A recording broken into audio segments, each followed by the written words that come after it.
Is the model changing at Chelsea Football Club? Xabi Alonso is now the new Chelsea manager. What does this mean for the ownership? What does this mean for the club in itself? We're going to talk about it and we're going to get into it. But guys, please make sure you subscribe to the YouTube channel. You turn all your notification bell icon on to be notified when I upload and when I go live. Also, guys, go and join the link tree. Go and scan that QR code. All my socials are in there, so please make sure you go over there. Drop me a follow on each and every one. And guys, let's get into this video. So, Xabi Alonso is now the manager of Chelsea Football Club. But what does that mean? Because we've had head coaches over the last 4 years. I'm talking Graham Potter, Bruno Sartor, Frank Lampard, we've had Mauricio Pochettino, we've had Enzo Maresca, we have had Liam Rosinha, and they've all been head coaches. And what does that even mean?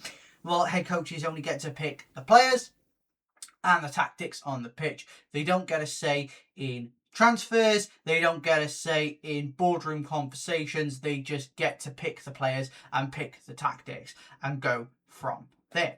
Now, what does this mean for Xabi Alonso? Well, it means a lot of different things because he's been named as a manager, not a head coach. There are a few different things to consider. Number one, the power he gets in the boardroom. He could have a lot more power in the boardroom. He'll get a say on transfers. He will get to pick his team and buy players to fit his system rather than the ownership and the sporting directors buying players and him having to fit them into his system, which doesn't work, as we've seen with Maresca, we've seen with Rosinha, we've seen with Pochettino, we've seen with Graham Potter. It's not worked over the last few years, so now is the time to change the model, and they could possibly be changing the model, but is it too late? Is it too late for the fans? Is there too much water under the bridge? Well, we're going to discuss it and we're going to get into the finer detail. So let's get into this now. Let's talk about the transfers. Talk about transfers. Let's talk about the power that Xabi Alonso could have in the boardroom with his managerial status. What does it mean? It means he gets to pick players that he wants, not necessarily the price of the players or the length of contract, but the type of players that he will look to use in his system. So let's talk about his system. He plays a 3-4-2-1 or a 4-2-2-2 or a 4-2-3-1 depending on the transition. Let's look at the fact that when he managed Bayer Leverkusen, when he went undefeated, won the Bundesliga and the DFB Pokal, he won and he went undefeated. He went undefeated apart from that Europa League final. And so he deserves that respect. He commands that respect and that commands that authority. He's also managed Real Madrid, and they're some of the biggest egos in the world. Jude Bellingham, Vinicius Jr., Kylian Mbappe. You've got some big names, some big egos in that squad, and he managed them very well, but the players did not want to get on side with him, and he was struggling to get them to play his system. Now, that's no fault of his own. Real Madrid buy the Galacticos. They don't buy for a system. They buy for big name, Galactico, ooh, massive player, this, that, and the other. So it was a lot harder for Xabi Alonso to do that. But massive respect to him. He has managed, at a big club. He has managed at Bayer Leverkusen. He managed to do the unthinkable with Bayer Leverkusen. So props to the guy. Let's see how he gets on at Chelsea Football Club. But let's take a look at his power. As a manager, he will sit in the boardroom and he will say, I need this, this, and this. And the owners could say, yes, yes, yes, yes, yes, no, or no, no, no, no, no. And that is where the problems arise. If they go, no, no, no, no, no, no, no, no, no, Xabi Alonso will walk. He is the type of manager that needs players to fit his system, not just players that he has to try and fit into the system. He will walk. He will walk if he does not get the correct type of player, and he does not get the power required to be a manager at such a big institution like Chelsea Football Club. And that comes with its own problems, so we will wait and see how it goes. But do you think Xabi Alonso will get the right power? Because personally, I don't think the owners are going to want to give up that much. And the sporting directors are used to dealing with yes men. Xabi Alonso is not a yes man. Let's make that very clear right now, that he is not a yes man, and he deserves power, and he demands power, and he commands that authority and respect of the players. Now, and the other situation is, if he wants players, we are in a situation with debt, the loans, selling off parts of the club, PSR, UEFA, sort of tax loss. It's buy to sell. To get the right players in, we have to sell the players that don't belong in this system. And Xabi Alonso is going to have a say in who stays, who goes. And more importantly, will he just get that say-so? Will he get that authority? Or will it be another, oh dear me, this is a problem, I'm going to walk because I really can't be bothered with the drama? Now, if that is the case, then we all know straight away it's the ownership. Again, it's Blue Co. The way they want it, yes man, yes man, yes man. They will go out and find another yes man, and the model will continue. Remember, these owners don't want to win. They do not want to win. They do not want to care. They don't care about trophies. They don't care about heritage. They care about profit.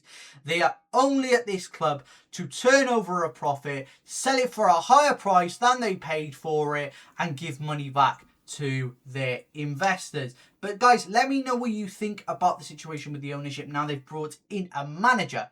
Do you think that this will work, or do you think this is going to be another issue overall? Let's talk about the players that that Xabi Alonso would like to bring in. The first player I think Xabi Alonso would like to bring in is Alejandro Grimaldo.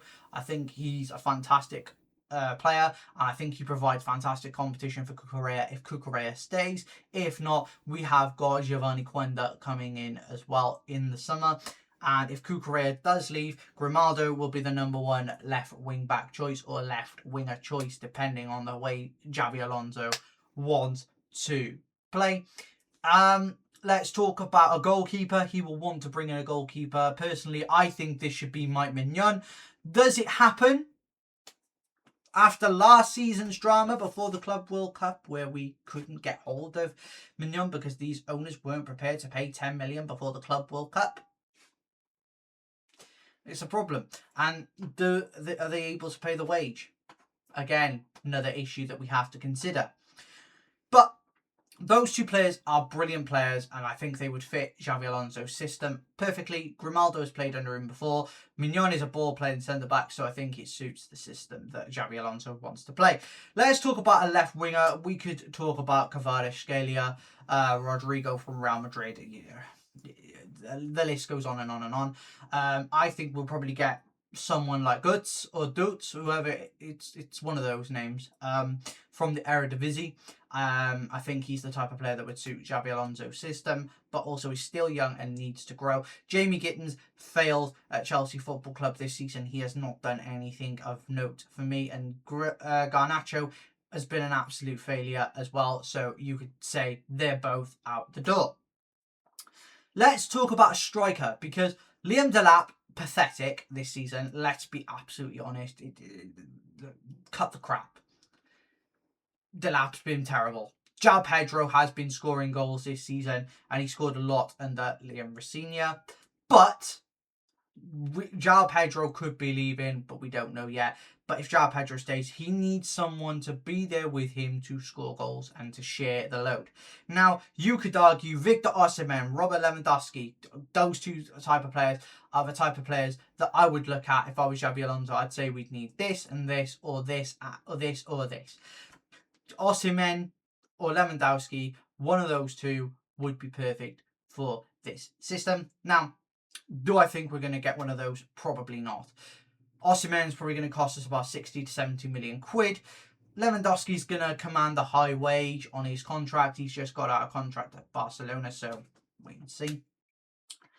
But I think what they're going to do is they're probably going to look in the Premier League. They're probably going to look at Igor Thiago from Brentford. And I do think he's a great striker. I do think you could probably pick him up for 30, 40 million quid.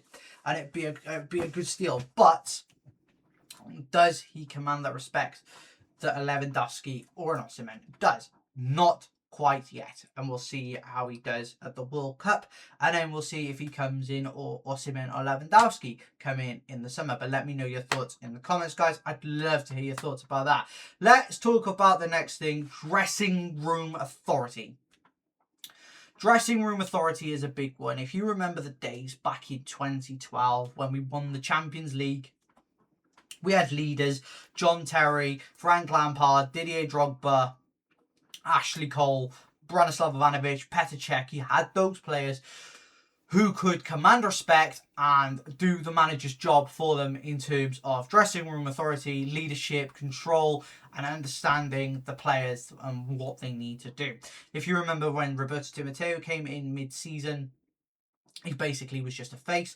John Terry, Didier Drogba, Frank Lampard, Petr Cech were basically all the leaders, and they were doing it for Di Matteo. Basically, Di Matteo was just putting out the tactics, and John Terry, Didier Drogba, Frank Lampard, Petr Cech, Ashley Cole and that were just doing the leadership, the talks, getting everyone hyped up, and it really helped. We do need some leaders in this dressing room, and we need the ownership and the directors to stay out of that and take a step back and think, okay, Xabi Alonso is going to be in control. He's the manager. He knows what he's doing. He's probably going to have his own leaders. He's probably going to find the leaders in this squad, and then it will develop over time. I don't think they're going to do that. I don't think they'll stay out of it. I think they'll keep their noses in it, and I think it will be a problem. And I think Xabi Alonso will walk for another one of those reasons.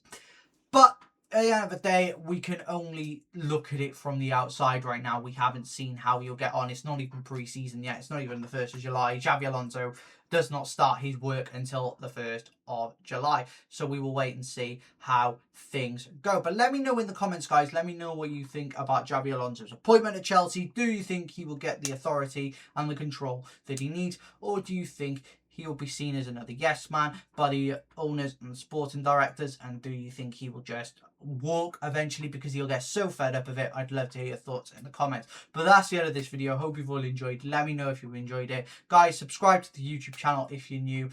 Leave a like on this video, 10 likes, and I will give you another upload tomorrow. But let me know your thoughts on Xabi Alonso, and do you think he's worthwhile, and do you think he's a good enough manager to get this team back on track? Also, guys, go and click or scan that QR code that takes you directly to my link tree where all my socials are. Please make sure you go and follow me on all of those. And guys, I will see you tomorrow for another video. Take care, guys.